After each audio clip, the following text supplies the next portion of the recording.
El vi-jazz, com el seu nom indica, és un maridatge entre els vins del Penedès i la música jazz. Pel que fa a la primera part de la festa, la que té a veure amb els vins, la valoració ha estat molt positiva. Entre els 47 expositors n'hi havia que ja eren habituals d'altres edicions, però també sempre n'hi ha que s'estrenen.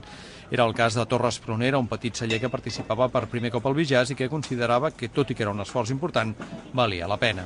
Molt bé, a part que en suposa una infraestructura molt forta, no?, pels petits, pels grans no tant. Però, bueno, vull dir, és una manera de presentar-te també una mica a la gent que no et coneix, perquè, esclar, els petits ho tenim més difícil d'arribar a connectar amb la gent, no? Fem el nostre petit esforç, no?, per arribar amb la gent, però costa una mica més que no pas els grans, no?, en quant a infraestructura. Entre els cellers ja veterans trobem, per exemple, Oriol Rossell, que remarquen que es tracta d'una fira molt ben organitzada i que permet compaginar el tas de vins amb altres activitats, com poden ser els concerts. Mercè Rossell destacava el fet que tot plegat donava molt d'ambient a la vila. Home, la veritat és que nosaltres ja fa temps que venim a les edicions del vi-jazz i creiem que és una fira que està molt ben organitzada, que la veritat és que té molt d'atractiu, perquè no només hi ha l'exposició dels vins i els caves, sinó que també hi ha darrere tots els concerts de jazz, i llavors això comporta que també vingui gent de fora de Vilafranca, i després que també volem ajudar que a Vilafranca hi hagi una festa que també es visqui i que hi hagi força caliu, que al final és el que convé. Entre els visitants, en aquest cas els que s'acostaven a la fira en les primeres hores del dissabte, també n'hi havia de nous i d'habituals.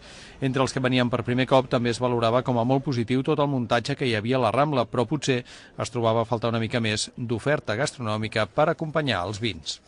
Bueno, el que trobo una miqueta de falta potser seria alguna més de menjar, a part dels entrepans que hi ha allà baix. Sí, o que hi hagi un pèl més d'oferta, res més. Els entrepans estan bé, però alguna més d'oferta i combinar-ho amb el vi, perquè si no despistes una mica i ja tu pots agafar una melopea de mucho cuidado. Tot i que sempre hi ha qui s'acosta a la mostra precisament per tastar els vins i caves. El jazz seria el complement i remarcant que s'ha d'anar amb compte i mesurar el consum per poder tornar cap a casa amb tranquil·litat.